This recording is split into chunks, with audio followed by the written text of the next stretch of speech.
Hello there, someone is already tired. and we only had to watch 3 films, guys. It's not even that much. Well, I guess that's life with a gay son.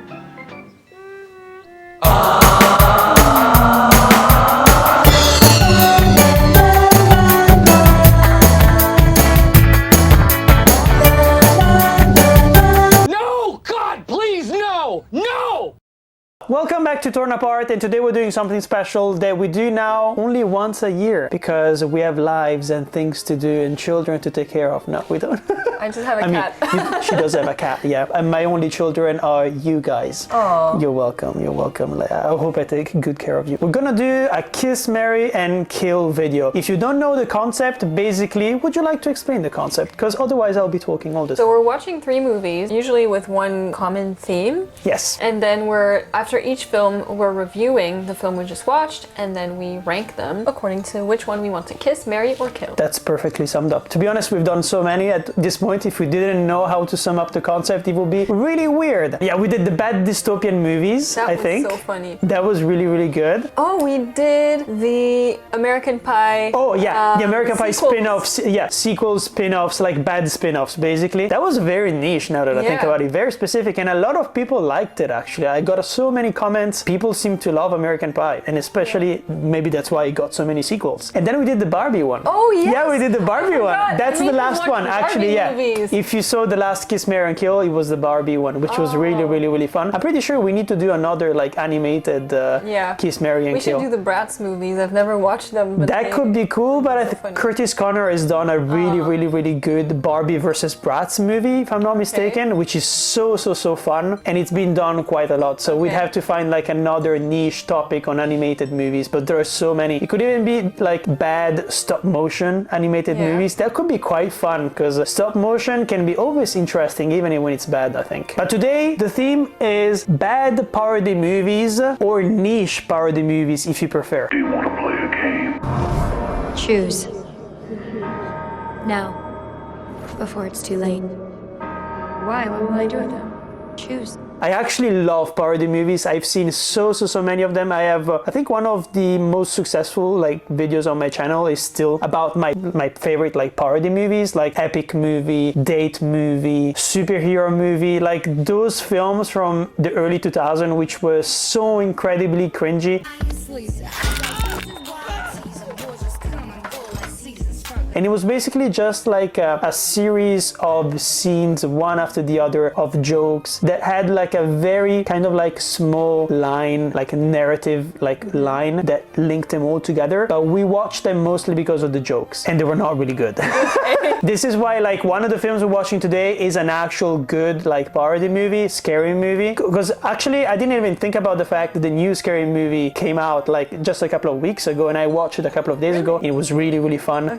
Really fun. But you see like most of the parody movies, they don't really age well. Very offensive, very offensive. To be honest, yeah, that's the only way to sum them up, because they're so anchored in the timeline and in that specific like place as well. I feel like the parody movies, especially the American ones, are so American. They have a lot of like references to political things that happen in the States, social things that happen in the States. That's what I've heard, for example, for Scary Movie, being like it hasn't aged really well, mostly because of that. Not specifically because of like the microaggressions, the racism and the homophobia, because like even if you watch films from the 80s, you'll have a lot of that. But it's mostly because things that happened like in 2004, like do you remember that? If you weren't like living in America as an adult, you probably like didn't like get the joke, you know, or at least you don't get it anymore. Then after Scary Movie, we're gonna be watching a weird one, which is called Another Gay Movie. I picked this one mostly because, well, the poster looked exactly like American Pie, so it was like, this has to have something interesting in it. But I didn't look at the reviews, I didn't look at how it got reviewed like on Letterboxd, like if the audience like it or not. It was 100% just a blind pick. And the other one is called, I think, 2001 A Space Travesty, which actually has some good actors in it. I think the actor from like the Naked Gun franchise is in it. It's 100%, I think, a science fiction parody movie, and we watched 2001 Space Space Odyssey together Yeah. to get yourself ready for that. Because it is true that like when it comes to parody movies, if you don't get the movie references, well, often you're not really gonna find it funny. Yeah, you're just gonna miss out on the whole experience. I'm the king of the world! Oh my god, that was so funny! Have you seen any of them, or? No, I haven't watched any of the 3 movies we're watching today. Okay, perfect. So- But do you like parody movies? I don't think I've ever watched any. Or Really? not that I knew of. Like, have you seen Airplane, Naked Gun? No. Really? No. Not even like the classic parody movies. No. So this is gonna be quite interesting. Okay, I'll have to pick your brain. I'll have to pick your brain when it comes to, do these movies actually work for people who don't get the jokes, or for people who are not really used to that kind of parody humor? We'll have to see. It's not what it looks like. Andy? It's not working. Do something. What are you doing? Give me some of that. I mean, let me try. What did you think of it?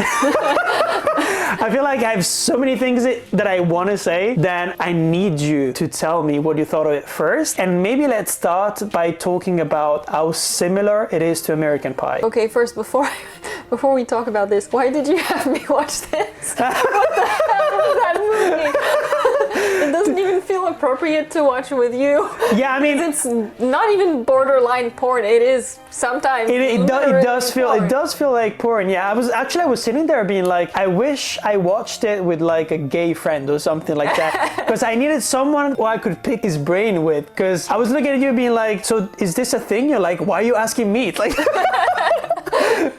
Because like I know a couple of things I know just because I've had a lot of like gay friends or like trans friends or under that specific umbrella. Plus, didn't even do it on purpose. It's Pride Month, so this video is probably gonna come out around that specific time. So go gays.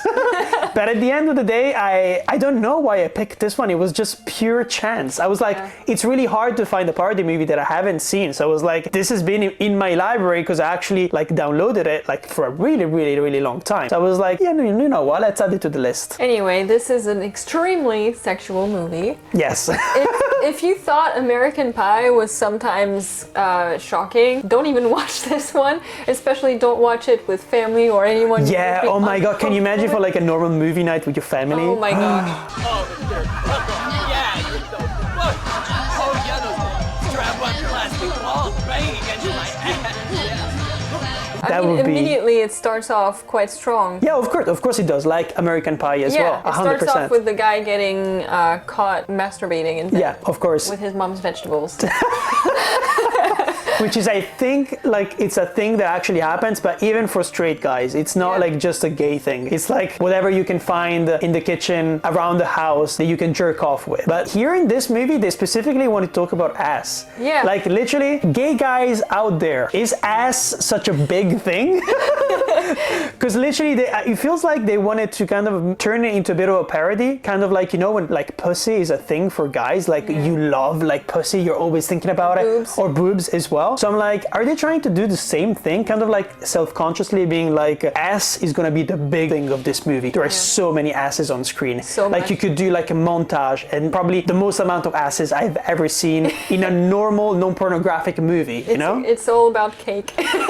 Yeah, exactly. But the thing is, this movie, it has heart, which is weird. It's kind of weird. Okay, how do we start? Maybe let's explain just quickly what it is about. Yes, please. It's a group of friends who weirdly are all gay and openly gay in 2006, and apparently All out of the closet, of course. yeah, all out of the closet except for one guy who didn't tell his mom. Yes, of course. But he's the most flamboyant of all of them. And for some reason, everyone at school seems to be gay or bi or something. Yeah, this is a gay universe. Yeah. Which is great, to be honest. It feels really fun. Gay. It's very gay. It's fab. It's very fabulous. Yeah. Anyway, so they kind of all, I think it's the same premise as American Pie. They just decide that they want to 100%. get laid before the end of the summer. Specifically, they want to get butt action before the end of the summer. Yeah, of course, because they talk specifically about like virginity, like as in talking about you need to get pounded.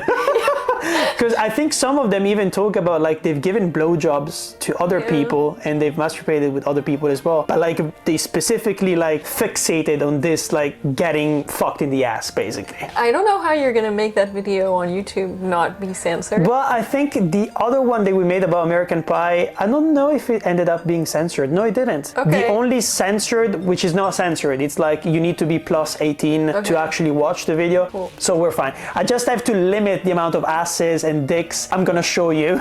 So what the heck are you even gonna show? Because I don't know. Maybe I'll blur it. Because to be honest, there are so many shapes and length of dicks in this film. Yeah. To be honest, I liked it. It was quite fun. It was very fun. Also, a lot of the time I was watching like Cringy. Yeah. Why am I watching this? But very cringy. Yeah. very, very cringy. But it didn't take itself too seriously, which is what a parody is supposed to be like. I'm guessing. Exactly. It must have been very difficult to shoot this movie without laughing for the actors. A lot of the scenes are very absurd and always taken to the extreme. Yeah, 100%. So there are some references to American Pie. Obviously, the pie scene. Yeah. Son! It's not what it looks like. Andy? Oh! Don't overreact. I'm sure there's an explanation. The one with the video as well, Yeah. where they're getting live feed from this guy who's maybe gonna get fucked or not. Yeah.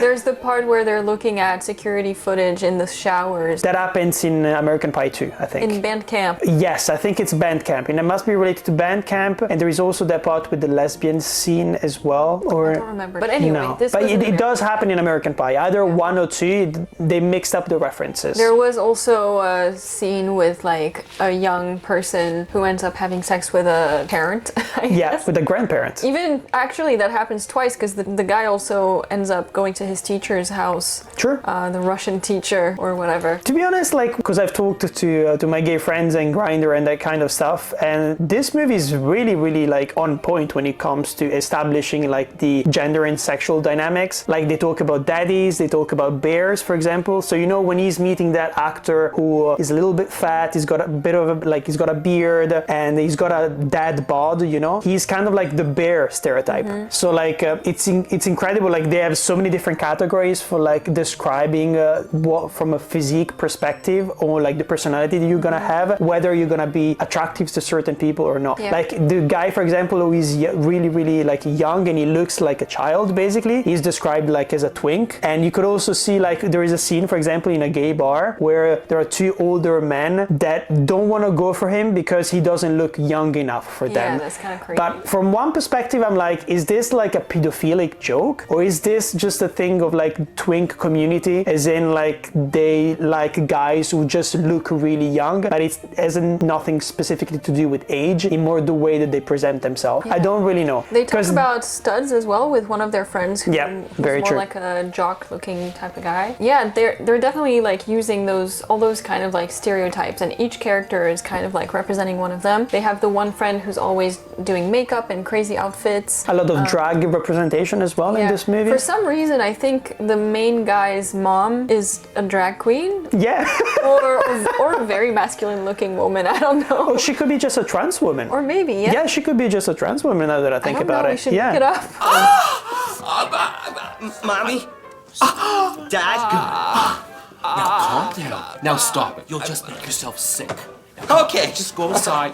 This is a man's thing, okay? Could you get out of here, please? Yeah, but like... I was very confused. Because then I was like, was he adopted then? Because, yeah, if she was a trans woman, then she wouldn't be able to have children, so... But the thing that I liked about this movie is that even though there were a lot of, like, kind of cringy moments because of the early 2000 kind of vibes, and the lighting was weird, and it was very so professional looking. colorful that it kind of looked like a reality show, but everything was very self-conscious. You could see that. It was like a style that they picked, which is so much more interesting than just being boring and kind of mediocre and look like any single other straight movie that you can see out there. So from that perspective, it was interesting. But the thing that I really liked is that it was, it kind of had a heart. Like there was this moment, for example, which is absurd because I will not be able to show you this, so I need to explain the scene. So there is this really big thing in gay communities, for example, of like having like your first sexual experiences in like toilets and bathrooms and stuff like that. So the main character goes to this public toilet and there is a hole and someone sticks sticks their dick through it, and it turns out it's his dad. So it's, And then we get a father and son bonding moment. yeah, exactly. Where the father is like coming out to his son as bi and saying, "It's thanks to you I found the courage to be myself." And then they just kind of immediately break the emotion, and he sees someone go into the bathroom. And he's like, sorry. "Oh, I gotta go."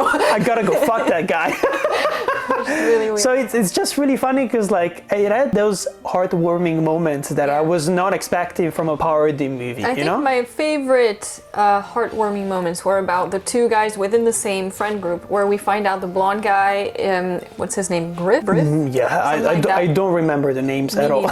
Too many characters. It turns out he's secretly in love with the stud guy from their friend group, who has been trying to get with another guy that he met online, I think. Yes, yeah, of course. And but eventually, like the blonde guy confesses, and the other guy finds out that actually he likes him too, and they end up together and having their first time together. And this whole dynamic was very heartwarming. Yeah. Especially the scene by the swimming pool, where we can see in the way they look at each other and everything that they're questioning things but not saying it yet. And it's very nice, actually. I think it's also interesting because it must be quite hard, since the gay community is kind of like a niche and there is not that many people who are part of it. So imagine, like, for example, having this group of friends where everyone is like you. So you feel represented and stuff like that. But it must be scary if you actually have feelings for some of your friends. Because you're being there being like, what if we try something and we lose each other? Then I don't only like lose like a partner, I lose a friend as well. And within this small knit community, it could be really, really sad, you know? Like it's not as easy, I think, to make friends in your early 2000s, of course. The one thing that didn't get represented because everyone is gay in the movie is what it would be like as a gay guy to have a crush on someone in your friend group, but not knowing if that person is also gay or bi or whatever, and not knowing if they're going to be able to reciprocate, let alone whether or not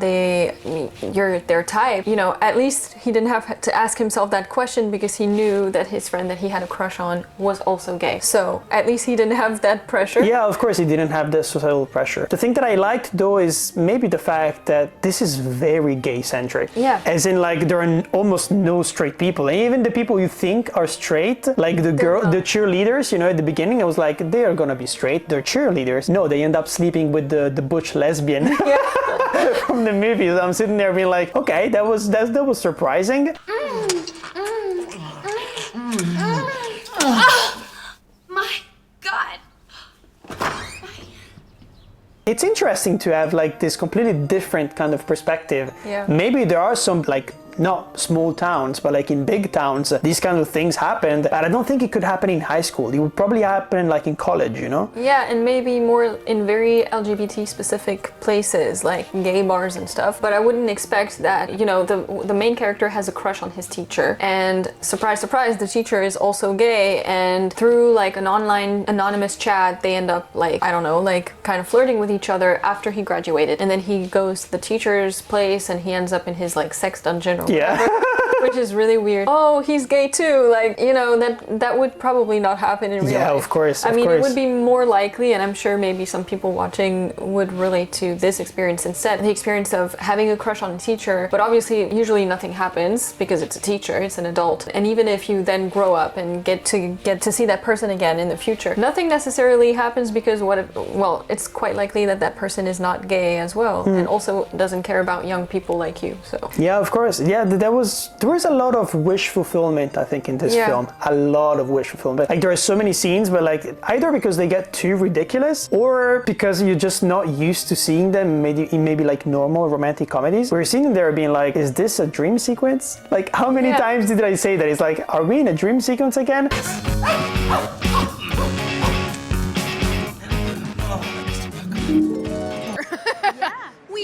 Weird. Because there is literally like a game of baseball where everyone is gay, everyone is wearing like crop tops and stuff like that, and mini shorts, and they're barely not playing because you can see that they're barely trying. It's kind of like an excuse just for everyone to be together and to flirt with each other and stuff like that. And everyone on the sidelines is like almost touching themselves. Yeah, of course. And there are so many shots of like people's like underwear and of course dicks hanging around and asses. So it's very for the male gaze but for gay people, like Yeah. in this movie, which is kind of refreshing because there is this huge critique of like straight men making movies about lesbians, mostly because they want to see women make out. Like for example, La Vie d'Adèle, which I think, what's the blue is the warmest color, I think is a translation like for American audiences. That's actually the original title of the Comic book, yeah, exactly. And that movie has been incredibly criticized and rejected by the queer community because they're like, you can tell that this movie was not made through like a female gaze. It was just very voyeuristic. And there are a lot of films like that depicting specifically like relationships between women, which are like that as well. So it was kind of refreshing to see a film like this that didn't really feel voyeuristic. It didn't really feel like it was trying to portray gay people as like predatorial as well. Because at the end of the day, everyone was consenting. Even the teacher who sexualized himself, even though he was being objectified, like he clearly liked it, you know. So they basically erased all the possible like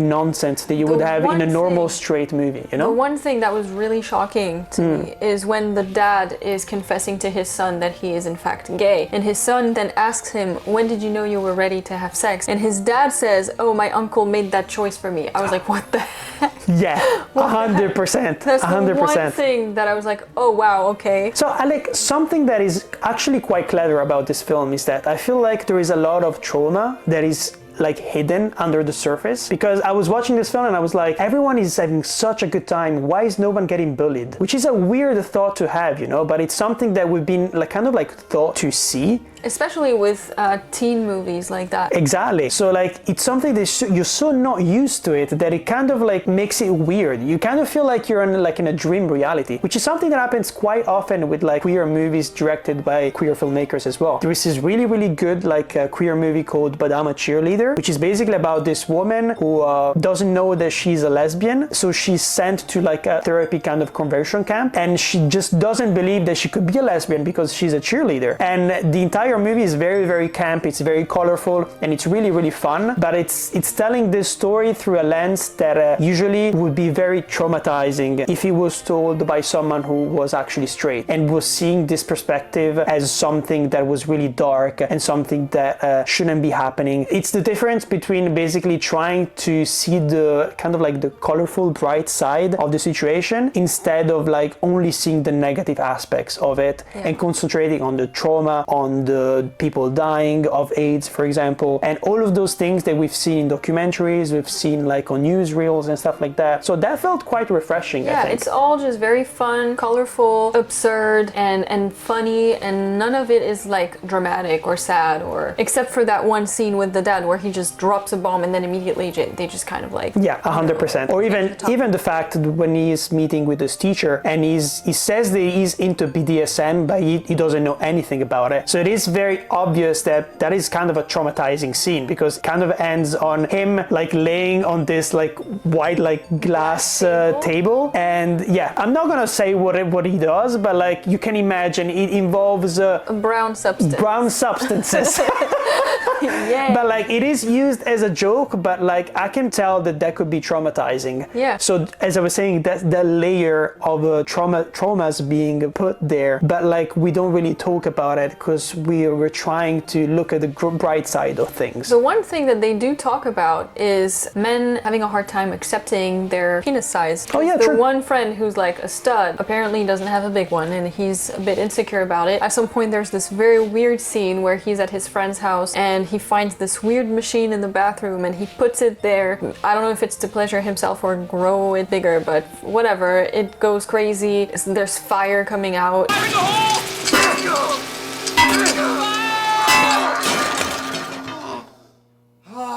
And then the dad has to intervene to save him from burning himself, I guess. Kind of like American Pie when he gets his dick stuck with his hands and stuff like that, with the glue. Yeah. Which happens in the second movie, I think. But this is a lot worse. Like, I was very surprised that the next scene wasn't this guy in an ambulance, because the way they showed it was like sparkles, okay? Like literal fire. So anyway, so then they have like a serious chat with the dad, who's like, okay, I'm also not like a big guy down there, but but I got over it and it turns out it doesn't matter and blah blah blah, and he's trying to kind of make him feel better about it. Yeah, 100%. But we see how this insecurity prevents him from having sex for the first time with the guy that he's trying to have sex with. Several times actually he's unable to go through with it because he doesn't feel good about his body, and eventually he accepts it with the blonde guy at the end. Yeah, true. Very true, yeah. I guess feeling safe with someone that he knew loved him and wasn't just there for the sex was what he needed to overcome his insecurity. But this movie is like very funny and absurd and very extreme about a lot of things, but it does, I guess, it talks about many different topics, sometimes more like surface level, I guess, but it does kind of bring up a lot of different topics and a lot of different things that young gay men might be going through, and I think that was quite interesting to see because we don't get that perspective as frequently. Yeah, I completely agree. The thing that I really liked as well is probably most amount of shots of like condom that I've seen in a really long time. Literally, even American Pie, I think, doesn't have that many like scenes of like them showing them like condoms and stuff like that. Immediately in the first scene, I think, like he's in the bed, his parents pull the covers, they see all the vegetables, and there's one with a condom on it. Yeah, of course. Yeah. So that's kind of refreshing. Like this film made me wish. I hope that we're gonna make better like teen comedies, teen raunchy sex ed comedies, because that's why I think a lot of people are really bad at communicating what they need and what they like with women, for example, whether as men as women as well, because we learn through also movies and films and music and stuff like that. So if gay guys can do it, like gay creatives and directors can show like a positive way of portraying sex, why cannot straight people do it as well? So I don't know, it's really weird that this movie managed to come out and then you have so many R-rated raunchy comedies which are so insulting, and there is nothing positive to take away from it, you know, and mostly there is a lot of like sexual assault scenes passed as jokes, for example, which really sucks at the end of the day. And I don't know, I'm just, with all the talent out there, all the money out there, how is it possible that we're so bad at making these movies? The one thing I will say is some things could be seen as problematic in this movie, like for example the older men making a comment about a 17-year-old guy being past his prime, and also at the very end one of the friends in the friend group ends up having sex with a grandpa, so specifically things that are very pedophilic. Also but he does ask for his driving license. Yes, he asks, which is something that would never happen in a straight relationship. You can tell that the creators knew what was problematic and basically like sarcastically brought it up in a way that makes it obvious that, oh, this is problematic, by the way. So I guess I was expecting for a 2006 movie, so it's 20 years old, I was expecting much more very problematic content that would have aged very badly, but I was actually happily surprised with how little there was, and the fact that they made it very humoristic and obviously sarcastic so that the viewer knows, oh, by the way, this is not okay. Yeah, I completely agree. To be honest, I liked it. Are you ready to give it a rating from 1 to 10? What do you think? 10? We're gonna say it at the same time. Tell me when you're ready. Okay, ready. 1, 2, 3, 6.5. Oh! Holy shit! Oh, okay. Wow. Yeah.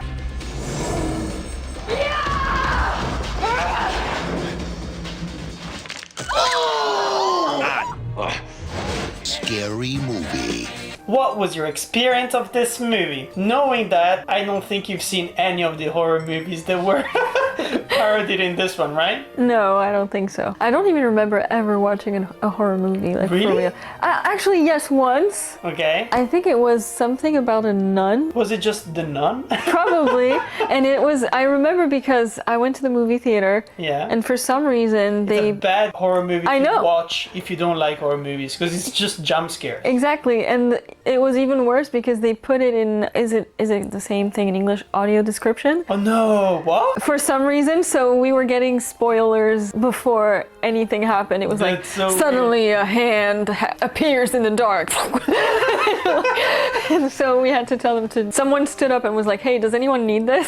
No, everybody was like, no. And they were like, okay, we're gonna ask to have it removed. And then they played it normally, but like for a bit of the movie, we had it in audio description. To be honest, like there are a lot of things, a lot of parallels with the new Scary Movie and this Scary Movie. Okay, but I liked it. Actors coming back, you know, legacy characters. It's so incredibly clever. And like rewatching this made me realize that they did it well. Because basically it's a parody of Scream, like the original Scream movie. And there are some bits from Scream 2, if I'm not mistaken. Like the bit in the bathroom and when they go to the cinema, that's from Scream 2. And there are a couple of other scenes from Scream 2. But the parody bit is almost like shot per shot a recreation. Like the moment when, for example, he comes into her room at the beginning and he wants to have sex with her and she doesn't really want to because she's not ready, but she gives him like something like a peek, you know, at her boobs or something like that. That's exactly what happens, shot by shot, frame by frame in the movie. Okay. So it's kind of interesting because it's not really like a classic parody movie in my opinion, because it's almost too close to reality, almost too close to the original movie, and this is probably why you cannot enjoy it. Maybe, I mean, you'll let me know if you haven't seen exactly what it's making fun of, because for you it just seems like a normal movie, right? Not really, no. I really liked it. But okay. I didn't understand the references. I mean, maybe some, because even if I haven't seen the original movie, I have seen some images or maybe like a small snippet of it before. So some things were definitely, like I recognized where it came from, like the mask, for example, or the scene where, is it inspired by something? The part where she throws her grandma in the staircase? No, I mean, I've never seen that So before. I think I just saw this extract specifically, but probably. Like the chasing people upstairs and throwing shit to them is a classic like comedy gag. That's how I viewed it. I guess I didn't necessarily see what it was referencing, except for Matrix references in the and end. we got an American Pie reference as well. Yes. What's my name, Bobby? What? What's my name, bitch? Oh God, it's Cindy.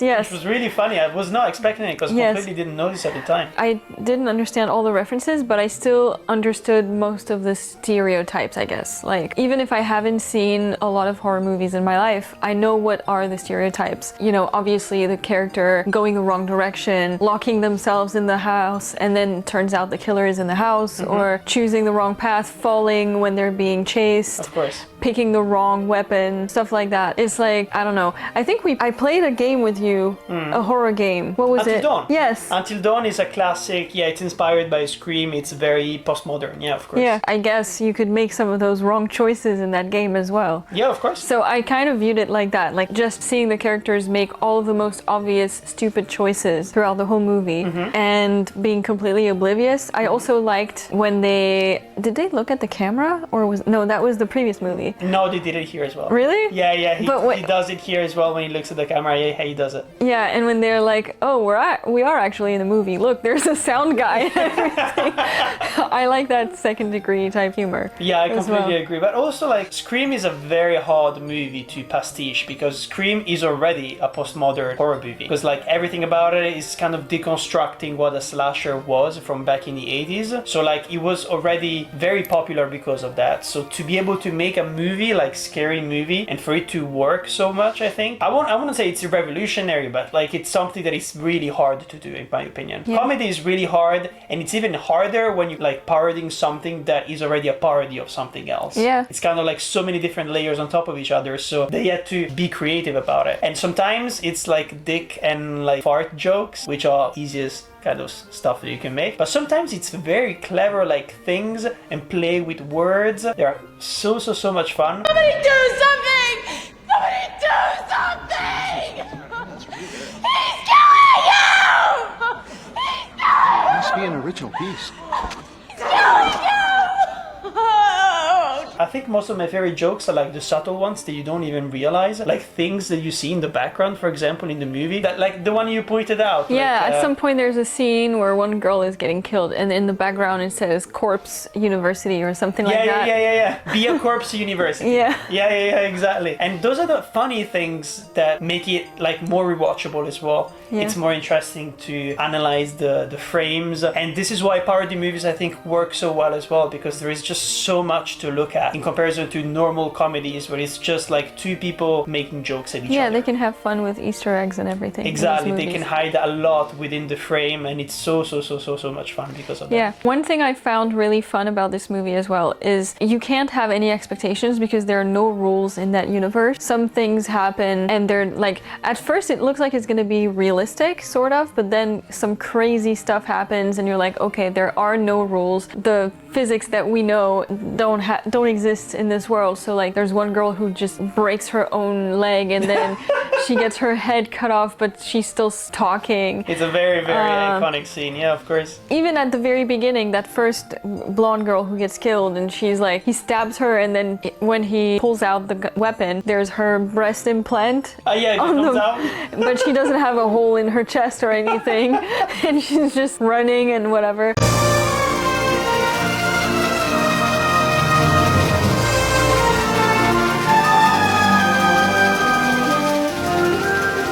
Yeah, that's Carmen Electra. Like, she's known for, I think she was a model back in the days. Maybe she was even a Victoria's Secret model or something like that. But she was very famous for being kind of a heartthrob. Like, teenagers loved Carmen Electra, and she starred in a lot of different parody movies. She was in Epic Movie and a lot of other ones from that. But anyway, I was always surprised by something. I knew, because you could think maybe if all they're doing is making fun of all the stereotypes, at some point it gets easy to predict, but not with this movie, because they went above and beyond sometimes with the crazy effects, like at the end when I forgot her name, Cindy, when she's flying for some reason, all of a sudden in Irish dancing in the air or whatever. So you can still, like, they find new ways to surprise you every time. And it starts off with a fart joke. Like, the first thing is just a fart joke, but in a movie that's supposed to be a scary movie, you're not expecting something so light and stupid right away. So it kind of sets the tone for the rest of the movie. But I thought it was really well made. It's easy to watch. I would definitely rewatch. And yeah, even if I don't get all the references, I guess it would be fun to watch Scream and then rewatch it and understand all the references. I'll have to show it to you then. Yeah, but now I'm gonna compare Scream to the parody. Of course, you know there is another like parody movie that is called the Scary Scream movie. Okay. And it's weirder. It's even weirder, and it's literally just a parody of Scream. Because here there is a lot of other things that, well, the parody I Know What You Did Last Summer, which is here in Halloween, which is exactly the plot of like these friends who happen to kill someone by running them over, and someone comes back to them trying to kill them to get revenge.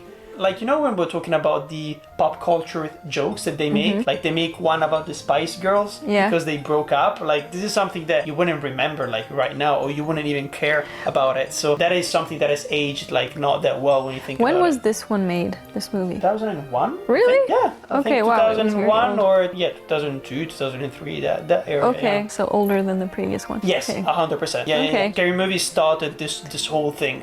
But it's not surprising that I didn't see it. I was like 3 years old or 4 years old when it came out. I mean, me too. Like, I think like my first scary movie was Scary Movie 3. Actually, the funny story I wanted to tell you about is that the scary movies have always been so well made when it comes to like recreating the mood of a certain scene and then giving you something different, like giving you the funny twist, right? Anywhere. I'm like the wind, baby. Yeah. Where am I? When I was a child, I took it seriously, and I only saw the first part, like the scary part when they're preparing to scare you. So there are some scenes which used to give me nightmares from Scary Movie 3. Really? And to this day, I think I haven't finished it. Like all the stuff with like Samara and the ring, with like basically this like demon, Japanese demon, who haunts you once you see this VHS cassette, and then comes to kill you through the screen. Okay. Like the screen goes all fuzzy, and then she literally walks through the screen and kills you. So for me, a child like loving to watch films, like imagine that shit. Like I remember I used to even turn the TV on and leave it on and go to sleep with the TV still going, and then on a timer it would turn off. And so one time it happened that the TV didn't turn off, and it went fuzzy. All fuzzy. All fuzzy. And I was like, how is this possible? Because it was still back in the days when maybe at around 3 or 4 a.m. there was just nothing on TV. Like they couldn't repeat any new like TV show or whatever because they knew that no one was watching. So it went fuzzy, and it was so fucking scary. It was terrifying. Imagine waking up in the middle of the night because of that. So that gave me nightmares, and just because of Scary Movie.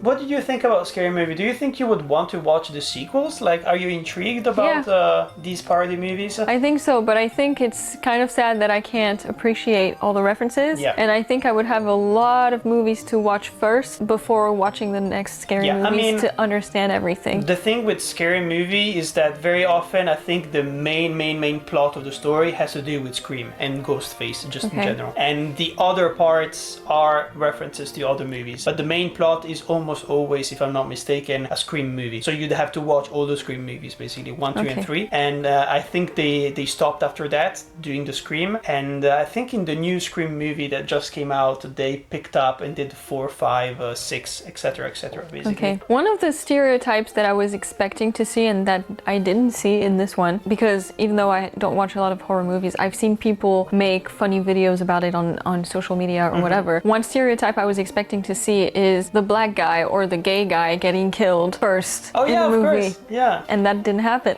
That didn't happen. It's actually a big joke of the scary movie franchise where it just doesn't happen, or very often the black people in the film, they're the ones who are fighting the hardest, Okay. who end up surviving, who end up being revived. And this also happens like in the new scary movie, and they make jokes about that. They kind of, there is even a moment that I didn't notice the first time where they're interviewing everyone, and then there is one guy who goes like, journalist for Black TV, apparently there are some white people being killed and we're getting out of here. And they're the ones who survive.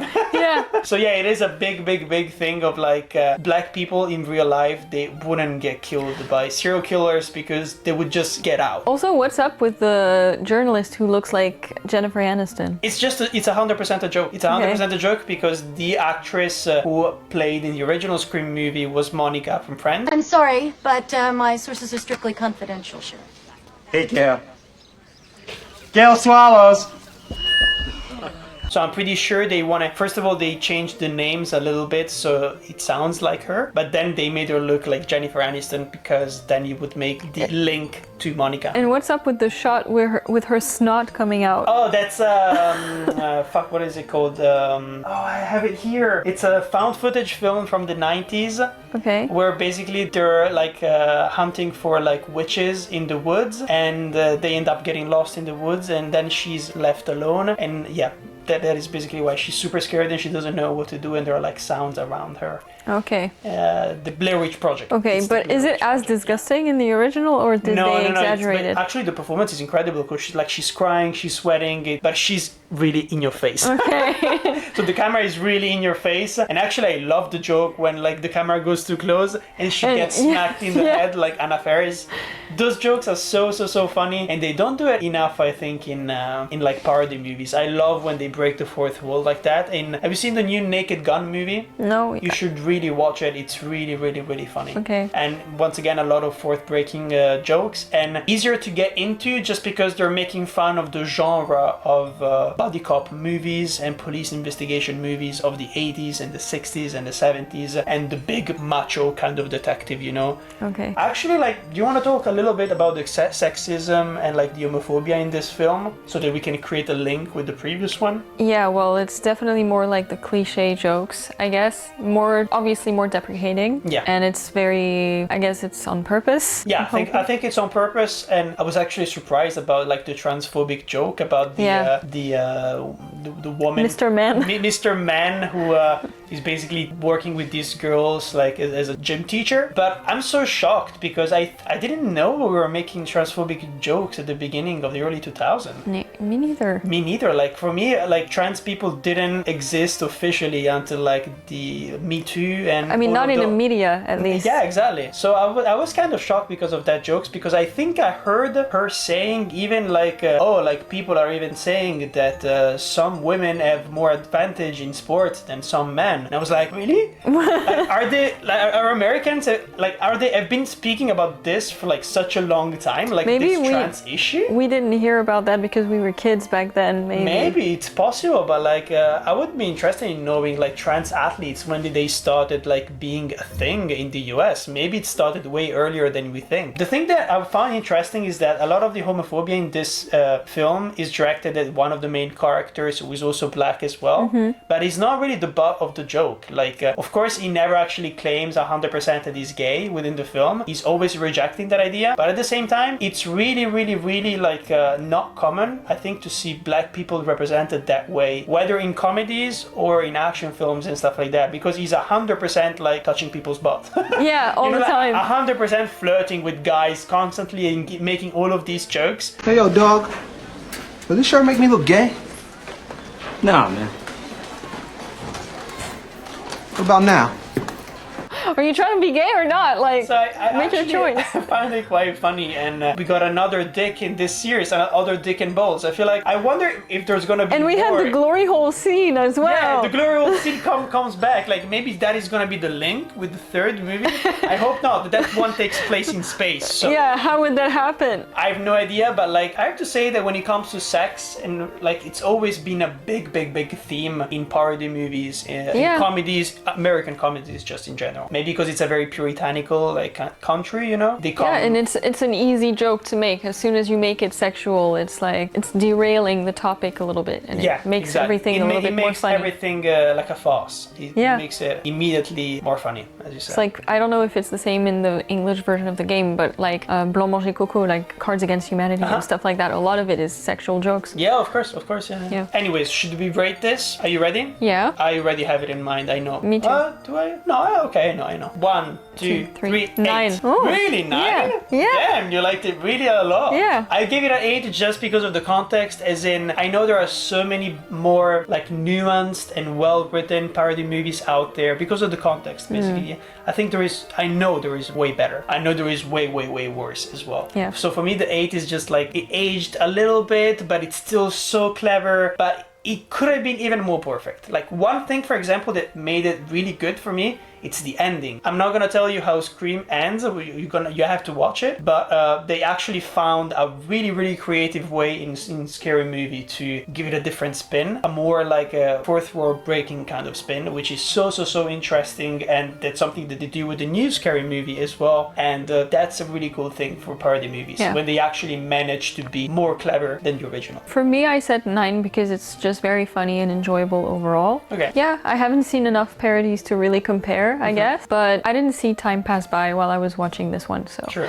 One thing I didn't mention before we move on to the next movie, we were talking about how things might have aged a little bit.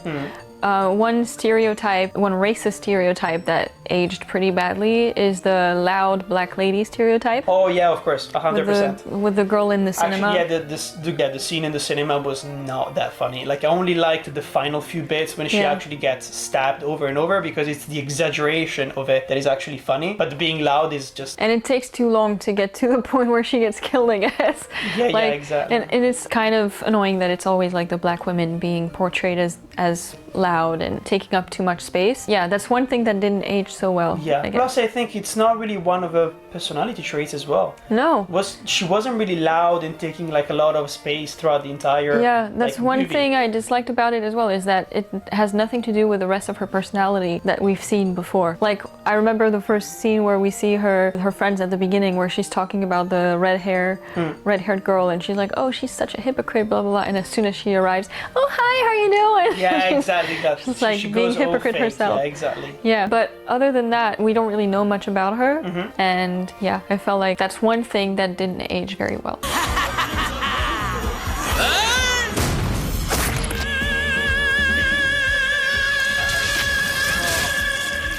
2001, A Space Travesty. One big gun of a film. Big guns. This gun. La la la la. Yeah, that pretty much sums up the last 15 minutes of this film. 15? It felt like 45. To be honest, I think we've seen so many bad movies, but this takes the cake. Yeah, this might have been one of the worst movies we've ever seen. With Mortal Instruments. Oh, my Mortal Instruments was fun. Yeah, this one was just This one was just not fun. Like, first of all, this is a bad parody movie. What? So she's seen to that. Like, we actually prepared for this. This is how shameful this old thing is. Like, I showed her to 2001: A Space Odyssey, the 4K restored edition, so she knows everything about it. So that we could have it in mind and understand all the references. But this has nothing to do with the original. There's one reference in the beginning and then the music. I have a theory. So the Naked Gun people, they basically used the Naked Gun franchise to tell all of these weird stories, and it's basically a lot of sketches pushed together. Basically comedians who had a lot of ideas and they had to push them within the concept of a movie. For me, this was a Naked Gun movie disguised as a parody of 2001: Space Odyssey. It was just just an excuse, I guess, for like a space movie, and it's not even in space the whole time. Exactly. And it's a space investigation, but there is no investigation. Like, he arrives on the planet, he already knows who the bad guy is. He needs to find the president, and it's not even that hard. Wait, maybe we should explain what it's about? Yeah, sure, let's explain what it's about. So basically, there is this guy who works for the police. At the beginning, at least, we think he works just as a random, like, police investigator, as a cop. But then we find out that he also works for, like, the interplanetary, like, security agency or something like that. And they give him his mission that basically they think, they're 100% sure that the president has been replaced by a clone. And they have this woman who I still don't know whether she works for the police or she's a singer. Is she an alien? She's a human being? I still don't know. Because basically she's the witness who saw the president being cloned and replaced. So he has to go up there to the moon to find the real president. Yes. And bring him back. Exactly. But then, plot twist, and I literally, I told you, I saw the coming. No, the clone was never switched. He was actually the one who ended up switching the clone with the real president. So basically, they sent him because he was stupid enough to not ask too many questions about the investigation itself and do exactly what he was told to do. And that's what happened. So he ends up bringing the clone down from the station and swapping it with the real president. And then we don't know exactly what he plans to do. Like, why was the swap even happening? Yeah. Because he said, I'm gonna do like a big announcement, I think in Paris. And they're like, wait, I didn't want to do a big announcement, so maybe that's not the real president. I think that's what happens. I'm so confused. The part you explained up until then is what I understood, and I did not understand anything else. For me, this movie was like a fever dream. Boogie, boogie, boogie. La la.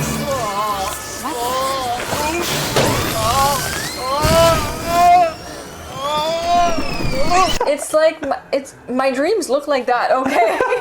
My dreams look like that. It's very true, because like when we were talking about the exaggeration before, when it comes to the parody movies, and that's what makes them funny sometimes, the last 20 minutes of this movie felt like, I don't even know what it felt like. The whole movie felt so long, first of all. Yeah, it was so long, and it was so unfunny. Yeah. If I was laughing, it was just at the movie, not with the movie. Yeah, it was just like stupid gags, like, oh, I'm trying to push the door, but oh no, my hands are stuck because there's glue. And I don't know, like, what even does it have in common with the original movie?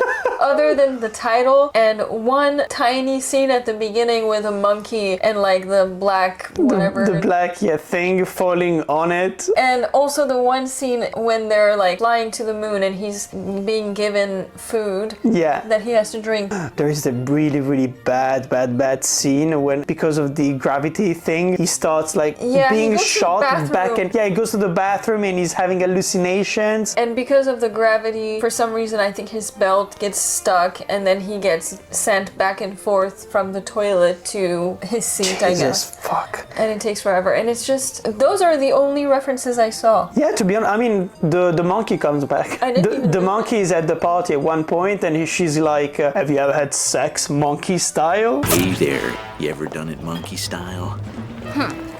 Too bad, it could have been a hairy ride. Oh, did you not notice that? No.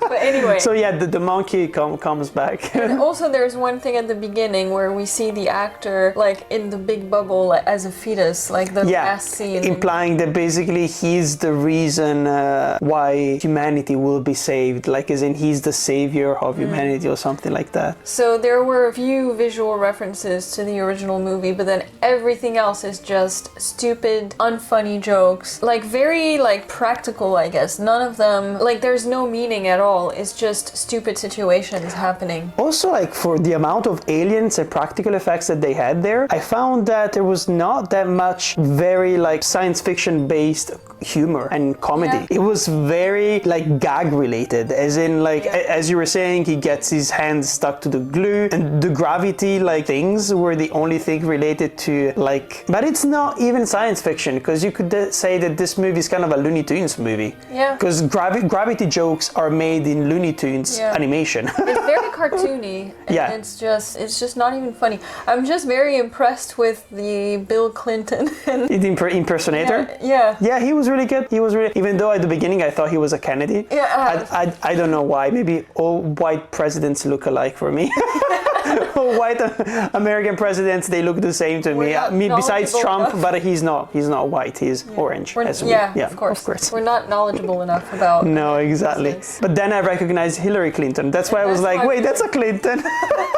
Like that's the only interesting part about the final act. I was like, why does she look like Hillary Clinton? I was like, oh, he's a Clinton. That's why. And also, I'm pretty sure there were so many jokes at him, but like this came out in 2000, so we were 5 years old. I was 5 years old, and she was even younger than that. So like there was no way that we could ever get the jokes about Bill Clinton. Like, does he actually play the sax? Does he have a birthmark? Why do they keep using this weird stock footage of people screaming when they show the birthmark? I don't get it. Like, I don't get any of these jokes. And no, for me, the thing that makes this a really, really bad movie is that it's just not a science fiction parody. No. I was thinking there is this really, really good film that you should see that it's called Galaxy Quest. It's one of the best science fiction parody movies ever, and it's a parody of all the Star Trek kind of stuff. And it's so funny, and it's very fourth wall breaking, and that is an actual good science fiction parody. And here, there was nothing that was being parodied. Then God appeared, and God's voice was heard. Shut up, you stupid monkey. Like at one point there was Darth Maul, I think, from Star Wars, and I was like, yeah, but what's the joke? He's just there? This is what we were saying before. Bad parodies, just pointing at things and be like, this is funny, right? Reference. Do you think this is funny? Yeah. Because this reference is here and it's not supposed to be here. Yeah, none of the jokes make any sense. It's just, oh, how can we make this situation more stupid and unreal? And the first act of this movie makes no sense for the rest of the movie. He basically, like, they're introducing him as this really bad cop, which we know because this feels like a Naked Gun movie if you've seen other movies of that. Like, we already know him as an actor. So we go in, he arrives at this fast food restaurant, and there are some terrorists who have taken some people hostage, and the joke is basically that he's not racist because he's arguing for the terrorists, being like, these are immigrants, these are working like people, they're working so hard, and so he's saying that all the white people there are the terrorists. And I'm sitting there being like, what? How does that relate to anything in the movie? At least if he made some jokes about the aliens over and over again, like on the planet, but I think he makes like a couple of remarks being like, oh, these aliens look really weird, but that is basically it. Like, I feel like there should have been way more, like the secondary characters should have been alien. Why is everyone like a human? Yeah, it's stupid. Also, there was one other racist joke as well. This one I thought was a bit funny because other characters pointed it out that it was stupid when they were explaining his mission to him and they were telling him that he was going to see aliens, and he understood it as Mexican people. As Mexicans, yeah, of course.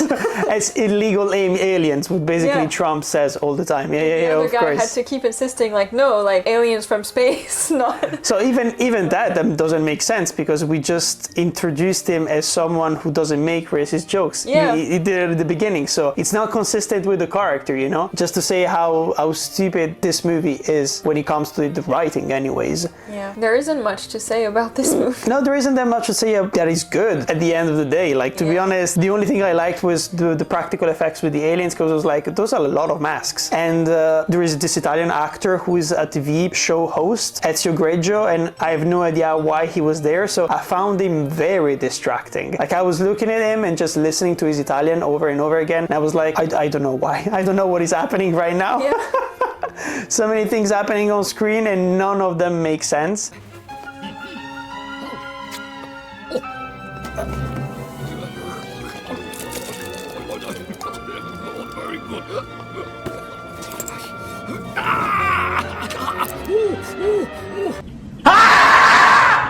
And we were trying also to find the web that puts all of these movies together, and it's the farts. Yeah, there's fart jokes as well. Yes. Obviously, I mean, with this level of humor, what else did you expect? Yeah, we were trying to look for glory holes because we found them in the other two films. There was no glory hole in this film, so that's not the web that puts all of these things together. And there weren't as many sex jokes. No, not that many, to be honest. There was a couple of just women being undressed without their consent in their underwear and stuff like that. Were there any like penis jokes? I'm trying to remember. So many things happening, but I don't think so. No, I don't think there were many penis jokes. No. Farting jokes. Anyway, that's the best we could do. We should have had more drinks before watching this.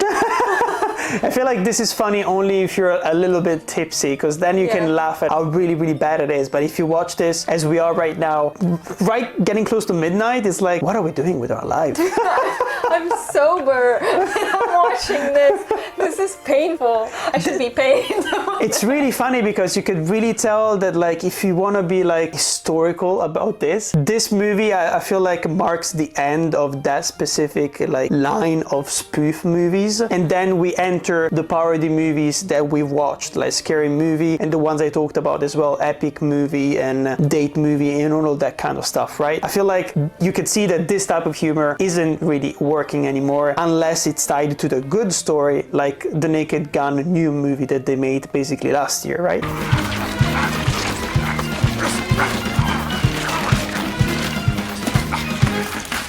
Stop it. Get some help. Are you ready to rank this movie? And then we'll have to choose which ones we kiss, marry, and kill. I think it's gonna be the same thing as usual. Yeah. I know, but like we need to focus. Okay, first let's give it a grade. I'm just wondering, should I grade it higher or lower than Mortal Instruments? I don't remember what we did with that one. I just know it was. I still reference it as one of the worst movies I've ever seen. Okay, I know what I'm gonna say. Are you ready? Okay. 1, 2, 3, 1. Yeah. Yeah, it's a 1. It's a 1. 1 over 10, of course, not 1 over 5, which is a 0.5 out of 5, which makes sense. Yeah. It's the lowest score you could give anything, basically. Yeah. I don't see how it could get any worse. No, to be honest, like I give it 1 just because I like the practical effects. Yeah. Even the ending was so fucking bad. With like, there was this final joke of them going on vacation and alien people started attacking them, and I'm just sitting there being like, what? Also, Elvis Presley was there. Elvis Presley was there. It's like, he made the joke, I see dead people, which we saw in Scary Movie as well. It's really funny, like the weird things that come back and forth. There's one link as well. What? Prince is there. Oh yeah, Prince is there. Prince was there like in Scary Movie as a joke. Like he was like being tied up to the chair at the beginning in the intro, like when he was trying, I got your boyfriend, I'm gonna kill him. It's like, he's not my boyfriend, and it's Prince. And then in this one as well, but he wasn't in the gay movie. They could have made a gay Prince joke. Yeah. It would have been so easy. Why didn't they make one? Missed opportunity. Missed opportunity. Okay, we're ready to say which one we're gonna kiss, marry, kill. Let's start with kiss. First one. The first one, it's really cute. Yeah, I completely agree. We definitely need to kiss that one. Another gay movie. Another game. Oh yeah. I was like, no, that's the title of the movie. I was like, yeah, another game. Yeah, the one that we watched. Mary. Scary Movie. Scary Movie, of course. A million times. I mean, it's kind of obvious because it's the movie that even if you rewatch it, you will enjoy it, I think, a little bit more. I would have rather rewatched Scary Movie immediately after having watched it the first time, rather than having to watch the last one. Which is the one we're gonna kill, all right? Exactly. Yeah, let's kill it. Let's end it. To be honest, this belongs to the worst parody movies that I've ever seen, and without a doubt. Movies overall. Yeah, 100%. I think this had like a 17% on Rotten Tomatoes, which is a lot. It's way too much. It's way too much. What the hell? Like maybe nostalgia. Was it rated by 3-year-olds or what? I don't know. Maybe some critics just like that kind of humor. I don't know. Or maybe it's because it came out in the early 2000s and there was, well, those kind of movies, as I said before, they belong to the 80s. So maybe people were shocked. Turbo power enabled.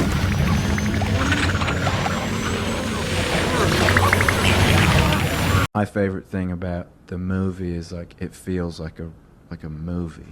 It feels like a real, like, you know, go to the theater film movie that, you know, you kind of, the reason why you go to watch something on the big screen. Anyway, I hope you enjoyed this video. As usual, here down at the bottom, I'm gonna be putting the links to all of the other Kiss, Marry, Kill shows that we did together, and here at the top I'm gonna be putting the topic of my next video, which is gonna be a bit of a surprise because I still don't know exactly when this video is coming out. Don't forget to smash that like button every single time that you do that. You make sure that we get another Prince joke included in a parody movie, and then we could put them all together like an infinity gauntlet, like Thanos. It could be fun to put all the princes back together.